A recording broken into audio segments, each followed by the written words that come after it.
പത്തനാപുരം കല്ലുംകടവ് മംഗല്യ ഓഡിറ്റോറിയത്തിൽ കൊല്ലം ജില്ലാ സമ്മേളനം ഉദ്ഘാടനം ചെയ്ത AISF സംസ്ഥാന സെക്രട്ടറി KP സന്ദീപാണ് SFIക്കെതിരെ രൂക്ഷമായ വിമർശനമുയർത്തിയത്.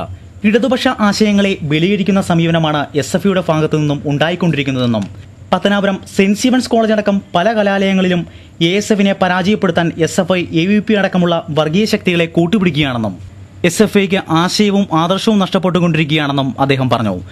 ASFന്റെ സംഘടനാ സ്വാതന്ത്ര്യം നിഷേധിക്കാനുള്ള SFIയുടെ ശ്രമത്തെ ശക്തമായി നേരിടുമെന്നും അദ്ദേഹം മുന്നറിയിപ്പ് നൽകി. വിദ്യാർത്ഥികളും യുവജനങ്ങളും അരാഷ്ട്രീയവൽക്കരണത്തിന്റെ അടിമകളായി മാറുകയാണെന്നും ഉമ്മൻചാണ്ടിയുടെ നേതൃത്വത്തിലുള്ള UDF സർക്കാർ പൊതുവിദ്യാഭ്യാസത്തെ തകർക്കുകയാണെന്നും വിദ്യാഭ്യാസ വകുപ്പ് കൈകാര്യം ചെയ്യുന്ന മുസ്ലിം ലീഗ് ജാതിമത കച്ചവട താൽപര്യം മുൻനിർത്തിയാണ് പ്രവർത്തിക്കുന്നതെന്നും അദ്ദേഹം പറഞ്ഞു. IAS ഓഫീസറെ കരിയോയിലൊഴിച്ച KSU പ്രാകൃത വിദ്യാർത്ഥി രാഷ്ട്രീയത്തിന്റെ പ്രതീകമാണെന്നും ഇത്തരം സമരാഭാസങ്ങളെ സാംസ്കാരിക കേരളം പുച്ഛിച്ചു തള്ളുന്നുവെന്നും കേരളത്തിലെ ക്യാമ്പസുകളിൽ ന്യൂനപക്ഷ വർഗീയ ശക്തികൾ ജാതിമത വർഗീയ ശക്തികളുടെ മാനസപുത്രന്മാരെ വളർത്തിയെടുക്കാൻ ശ്രമിക്കുകയാണെന്നും അദ്ദേഹം പറഞ്ഞു.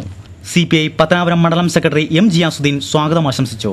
CPI ജില്ലാ assistant secretary advocate Sam K Daniel, AAYF ജില്ലാ secretary advocate R Sajilal, ASF സംസ്ഥാന ജോയിന്റ് സെക്രട്ടറി രമ്യ കൃഷ്ണൻ, ജില്ലാ പ്രസിഡന്റ് P പ്രവീൺ എന്നിവർ അഭിവാദ്യം അർപ്പിച്ചു.